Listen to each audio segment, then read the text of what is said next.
Операция по уничтожению окруженной в Сталинграде армии Паулюса получила кодовое название «Кольцо».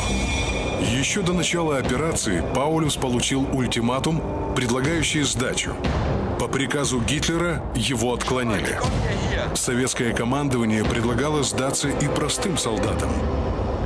У-2 летчика Лященко на высоте в 1000 метров как бы зависал в небе, и через громкоговоритель штурман Овсищер зачитывал ультиматум окруженным войскам.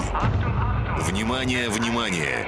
К окруженным в районе Сталинграда немецким солдатам и офицерам. С земли открывался шквальный огонь. У-2 уходил из зоны обстрела, а через 15 минут в другом месте повторялось то же самое. Кто-то из стрелявших верил в то, что придет помощь. Кто-то страшился расправы в плену. Кто-то просто боялся нарушить приказ. Несмотря ни на что, в котле не переставала работать система поддержания дисциплины. Расстреливали за трусость, дезертирство, за кражу продовольствия и мародерство. Окруженные все еще оставались армией. Операция «Кольцо» началась 10 января с мощной артиллерийской подготовки. Окруженные контролировали достаточно большую территорию, километров в 40-60. Немцев гнали на восток, к Волге и Сталинграду. Через 4 дня немцы оставили главный аэродром «Питомник», и ко многим пришло осознание катастрофы.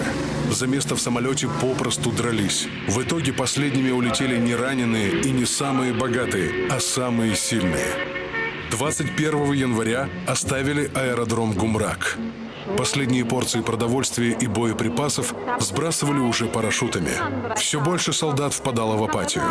Они прятались в развалинах и оживлялись лишь когда слышали звуки пролетающих транспортных самолетов. Их мысли занимала только еда.